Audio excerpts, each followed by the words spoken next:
আজকে আমি বানিয়ে নেব আচারি বেসন মশালা পরাঠা, আর তার সাথে বানিয়ে নেব আমের টক ঝাল মিষ্টি চাটনি। খেতে ভীষণ টেস্টি হয়।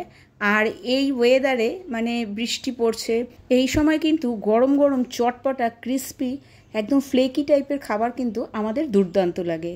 তবে আমি আজকে কোনো ডিপ ফ্রাই জিনিস মোটেই বানাচ্ছি না। আজকে যেটা আমি বানিয়ে নিচ্ছি সেটা কিন্তু ক্রিস্পির সাথে সাথে দুর্দান্ত মাউথ ওয়াটারিং। আমার প্রিন্সেসের খুব ঠান্ডা লেগে যাওয়াতে ও আমার কাছে ভীষণই একটা চটপটা ক্রিস্পি খাবারের আবদার করেছিল। ওর আবদার মেটাতেই আজকে আমি এটা বানিয়ে নিয়েছিলাম। আপনারা এটা ব্রেকফাস্ট অথবা ডিনার যখন খুশি খেতে পারেন। ভিডিওটা ভালো লাগলে লাইক, শেয়ার এবং সাবস্ক্রাইব করার অনুরোধ রইল। সবার প্রথমে আমি আমের চাটনিটা বানিয়ে নেব। কিছুদিন ধরে এই আমের চাটনিটা ভীষণ ভাইরাল হচ্ছে। টমেটোর চাটনি তো আমি অবশ্যই বানাতাম, কিন্তু এইভাবে আম দিয়ে এই ফার্স্ট টাইম আমি বানিয়ে নিচ্ছি। আর বিশ্বাস করবেন না, এটা এত সুন্দর খেতে, মানে না খেলে এটার উপলব্ধি কিন্তু আপনারা করতে পারবেন না। বাজারে কিন্তু এখনও কাঁচা আম পাওয়া যাচ্ছে, চাইলে আপনারা চটপট এটা বাড়িতে বানিয়ে নিতে পারেন। আর এটা শুধু রুটি বা পরোটা নয়, আমার তো মনে হয় ভাতের সাইডে, মানে থালার সাইডে যদি ভাতের সাথে এটা নিয়ে বসেন তাহলেও কিন্তু মুখে দারুণ স্বাদ আনবে। এখানে আমি একটা তাওয়া নিয়ে নিয়েছি, তাওয়ার মধ্যে নিয়ে নিয়েছি 2 টেবিল স্পুন সর্ষের তেল, আর 3টে টমেটোকে অর্ধেক করে কেটে নিয়েছি। আমের আটিটা মাঝখান থেকে বাদ দিয়ে দুপাশ থেকে আমটা আমি নিয়ে নিয়েছি। আর নিয়ে নিয়েছি 12টা রসুনের কোয়া, 2টো লাল শুকনো লঙ্কা, আর 3 থেকে 4টে কাঁচা লঙ্কা। আর ওপর থেকে একটু অল্প পরিমাণে নুন দিয়ে দিয়েছি, যাতে টমেটো আর আমটা খুব তাড়াতাড়ি নরম হয়ে যায়। আপনারা চাইলে এখানে কাঁচা লঙ্কার পরিবর্তে শুধু শুকনো লঙ্কাও ব্যবহার করতে পারেন। তাওয়াটাকে আমি ঢেকে দিয়েছি যাতে আরও তাড়াতাড়ি সফট হয়ে যায়। একটা দিক খুব ভালো করে সেঁকা হয়ে গেলে আরেকটা দিক আমি উল্টে দিচ্ছি, যাতে উল্টো দিকটাও ভালো করে সেঁকা হয়ে যায়। এইভাবে কিন্তু সেঁকে নিলে অনেকটা স্মোকি ফ্লেভারও চলে আসে।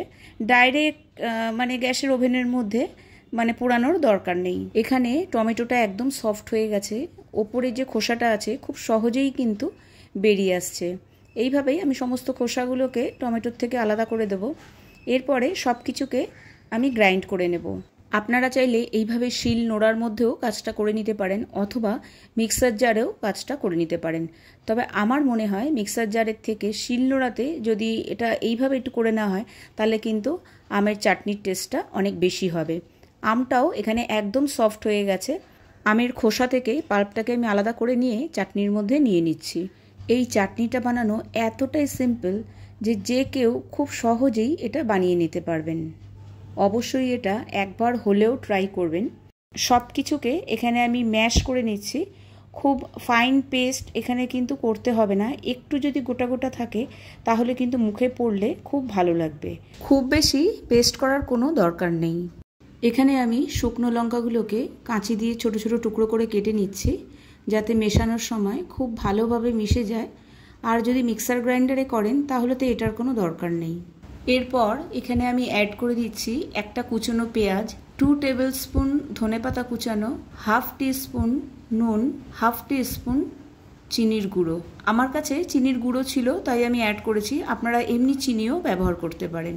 আর দিয়ে দিলাম 1/2 টিস্পুন কাশ্মীরি লাল লঙ্কার গুঁড়ো, 1/2 টিস্পুন চাট মশলা। সব কিছুকে এখানে খুব ভালো করে মিক্স করে নিতে হবে। আপনারা দেখতেই পাচ্ছেন আম আর টমেটোর একদম চটপটা টক ঝাল মিষ্টি আমের চাটনি কিন্তু একদম রেডি। এটা আপনারা যে কোনো পরোটার সাথে খেতে পারেন। পরোটার স্বাদ কিন্তু 10 গুণ বেড়ে যাবে। এই চাটনি আপনারা 2 থেকে 3 দিন রেখে দিতে পারেন, তবে এর মধ্যে পেঁয়াজটা অ্যাড করবেন না। এবার আমি বানিয়ে নেব বেসনের একদম মশলাদার চটপটা পরোটা। তার জন্য এখানে আমি নিয়ে নিয়েছি 1.5 কাপ বেসন আর 1 কাপ আটা। কিছু মশলা আমি অ্যাড করে নেব। সবার প্রথমে আমি নিয়ে নিলাম 1/2 টিস্পুন সাদা জিরে, 1/2 টিস্পুন মৌরি, 1 টিস্পুন আজওয়াইন, হাত দিয়ে আমি ক্রাশ করে দিচ্ছি। আর নিয়ে নিলাম 1 টিস্পুন কাসৌরি মেথি, 1/2 টিস্পুন চাট মশলা, 1/4 টিস্পুন হিং, 1/4 টিস্পুন কাশ্মীরি লাল লঙ্কার গুঁড়ো, 1/2 টিস্পুন নুন, 1/4 টিস্পুন গরম মশলা পাউডার, 1/4 টিস্পুন হলুদ গুঁড়ো, এখানে আমি নিয়ে নিয়েছি হাফ টিস্পুন গোটা ধনে আর হাফ টিস্পুন কালো গোলমরিচ, দুটোকেই আমি হামানদিস্তাতে ক্রাশ করে নেব। পুরোটাই আমি অ্যাড করে দেব আটার মধ্যে। এর সাথে আরও আমি অ্যাড করে দিলাম 2 টেবিল স্পুন পেঁয়াজ কুচানো, 2 টেবিল স্পুন ধনেপাতা কুচানো, স্বাদ অনুযায়ী লঙ্কা কুচানো, আর সিক্রেট যে ইনগ্রিডিয়েন্টসটা সেটা হচ্ছে যেটা এই পরোটাটাকে চটপটা বানাবে, আমি এখানে নিয়ে নিয়েছি আচারের তেল আর মশলা। আচারের তেল আর মশলাটা এখানে আমি 2 টেবিল স্পুন ব্যবহার করেছি। এখানে আপনারা টক ঝাল যে কোনো আচারই ব্যবহার করতে পারেন। এখানে যেহেতু আমি আচারের তেল আর মশলাটা ব্যবহার করলাম, আলাদা ময়ানের জন্য আমি কিছু দেব না। আপনাদের কাছে যদি এই আচার বা মশলাটা যদি না থাকে তাহলে আপনারা নর্মাল তেল ব্যবহার করবেন। এই পরোটাটা কিন্তু ভীষণই ক্রিস্পি ফ্লেকি তৈরি হয়, আর আচারের যে টেস্টটা আছে ওটা কিন্তু দুর্দান্ত লাগে। অল্প অল্প জল দিয়ে আটাটাকে মেখে নিতে হবে।